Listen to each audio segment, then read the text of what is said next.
Good morning.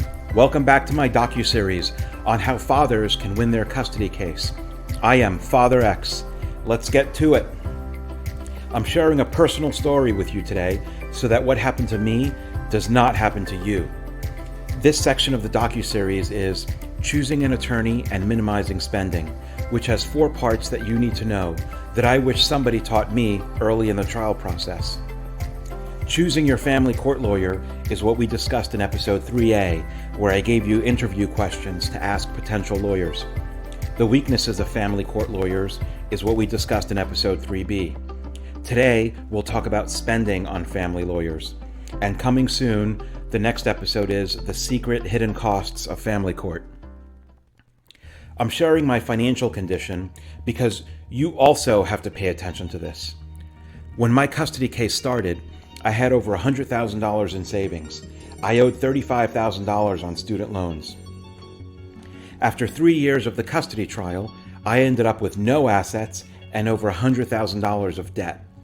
And before I got primary custody of our son, I was working and paying child support. On a monthly basis, my income was less than my expenses, resulting in a loss. I was bleeding cash every month. It wasn't sustainable. A terrible part of this dilemma was that the only way I could get custody was to go through this expensive trial. I had to bankrupt myself just for the possibility to be considered a parent with equal rights. Otherwise, default custody would have just gone to the mother, who was extremely violent with anger management problems, but the court kept giving her what she wanted. It's extremely important that you minimize your legal costs.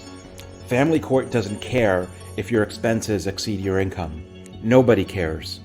If you're going bankrupt, you can't sustain your life or your custody case. Only you can protect yourself. A lawyer may ask you for a retainer of $20,000, for example, and then bill hours against it. When it runs out, they ask you for more money. The problem is, they don't really know all the facts when you sign the contract or how long this case will last. So the retainer is just a starting point and not the final cost. Do this math with me as an example. 1 hour of your lawyer's time costs $300. 10 hours a month costs $3,000. So how quickly does this become a massive problem? For 12 months, it costs $36,000 a year. For a 3-year trial, you exceed $100,000. Boom, deer in the headlights. And there are variables. You may average more or less than 10 hours a month. You may be in court for 2 years or 5 years. You should ask a lawyer upfront for a volume discount of 40% to 60% off their fees. But first, ask if he has a full caseload of 40 hours a week. And if he doesn't, then you have the leverage to tell him that your $75 an hour is better than nothing. The average income of an American is about $55,000 a year. So how can you possibly spend $36,000 a year on a lawyer? For many of us, it's just not even an option. And if you have savings, you could use all of it paying for a custody case. It's a terrible situation and a terrible system. If you want the help of a lawyer, you have to bankrupt yourself just so you could only possibly have equal rights in court. How do you justify these billing rates? Lawyers across different fields of law charge between $200 to $800 an hour. For those rates, a client would expect deep understanding of the law and intelligent analysis about how the law applies to your facts. You might also expect guaranteed results, depending on the type of work being done. In my experience, if you've seen episode 3B, The 10 Weaknesses of Family Lawyers, they can't produce the intelligent thought or results that justify these billing rates. I think family lawyers should make $20 an hour because that's all the value they can add to this process. I would guess that maybe 10 or 20% of family lawyers are worth anything more than $100 an hour. So I'm very conflicted in advising you to hire a lawyer for these exorbitant rates. It's a tough decision and there's not a correct answer. Some people may think that a $600 an hour family lawyer must be better than a $200 an hour lawyer. I've never found that to be true or false. I think that the real key factor is that a client who is a father or a client who's a really crappy parent has a high likelihood of losing, even if they have a very expensive lawyer. So if you have limited money, it might make sense to hire the lower cost lawyer, since the hours of legal work over 2 to 3 years are going to add up, and the higher cost lawyer may not be sustainable for you. And since you are the one who will make or break your case, it may not make sense to invest in the expensive lawyer anyway. Invest in yourself. So now I'm going to share several ways you can minimize your spending on your lawyer. Before we do that, please share your comments below so that other fathers can learn what to expect. What do you think family lawyers are worth? What are you willing to pay them? So here's some tips to minimize spending and not bankrupt yourself. These are ideas for you to consider. If I had to do it over, I would have done more of these. Take the ones that might work for you. Given the extraordinary cost of litigation, it may cost both parents your homes and kids' college education. I strongly recommend that if you and the child's mother can negotiate with each other, you go to a family child psychologist that does mediation for custody cases. Resolve your issues without the time and expense of family court. Unfortunately, if you're in a high conflict relationship, there's a high probability that the mother knows and assumes family court is gender biased in favor of mothers. So the mother has all the incentive to go to court because she knows she doesn't have to negotiate with you to resolve anything. She can just get everything she wants in court. That could be a major obstacle to mediation. It was for me. And you probably want to avoid having your lawyer mediate with a mother's lawyer if it's a high conflict relationship and the mother won't negotiate anyway. Lawyers charge you billable hours even if they fail to arrive at a settlement. If you're going to attempt a half-assed mediation with a mother who won't negotiate reasonably, do it with a lower-cost family mediation psychologist. Some family courts will provide a free lawyer to low-income parents. It's not necessarily your right in civil cases, unlike criminal cases, but find out if you can get a free state-appointed attorney. Of course, you don't know what kind of quality you're getting. I heard of people hiring paralegals to do legal work behind the scenes instead of hiring a lawyer because paralegals can cost less. I recommend you think about this option. The last few times I was in court, I paid a lawyer just for a few hours to consult me on the merits of my case and tell me how the court would evaluate the matter. Then, I did all the work to prepare my case.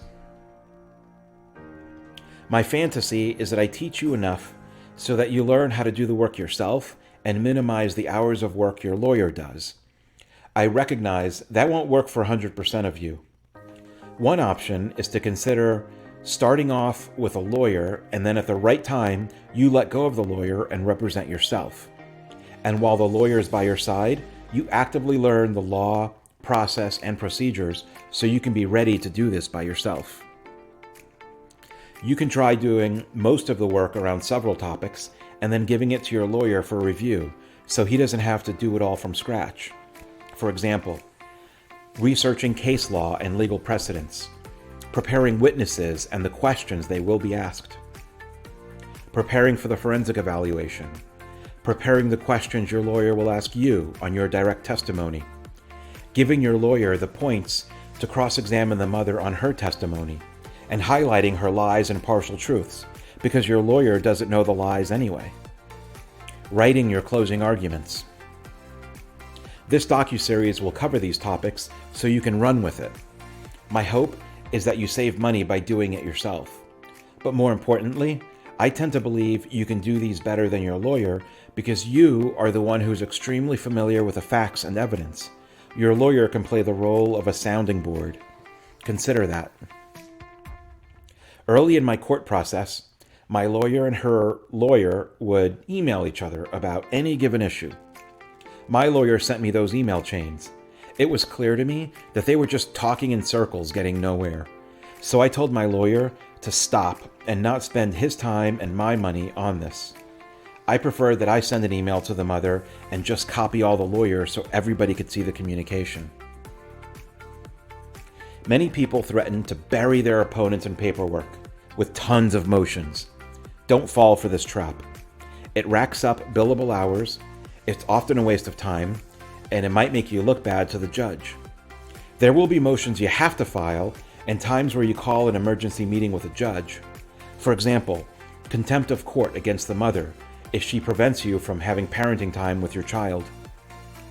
As a rule of thumb, only file motions related to your primary goal, to prove you're a good father or she's a bad mother. Only take actions that promote your core custody case. Don't file motions to get revenge on the mother.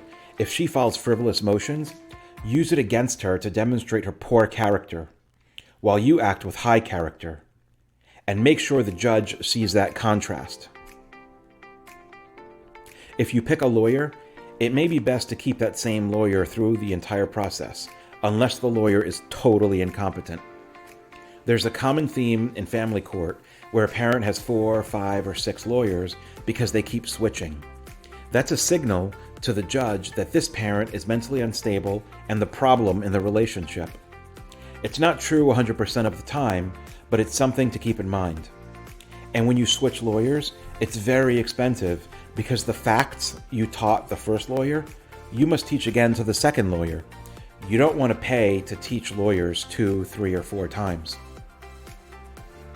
Don't waste billable time with your lawyer to talk about your emotional issues. He is not your therapist. Minimize talking about extraneous personal topics. If you're in a trade, such as a plumber, electrician, or financial advisor, barter with your lawyer to provide at least some free legal services in exchange for your services. If you hired a law firm with multiple practitioners, get the lower cost associates to do most of the legwork instead of the $400 an hour partner. Don't pay anybody $400 an hour to go to the post office. Let's say you have $50,000 in investments to pay for your custody case.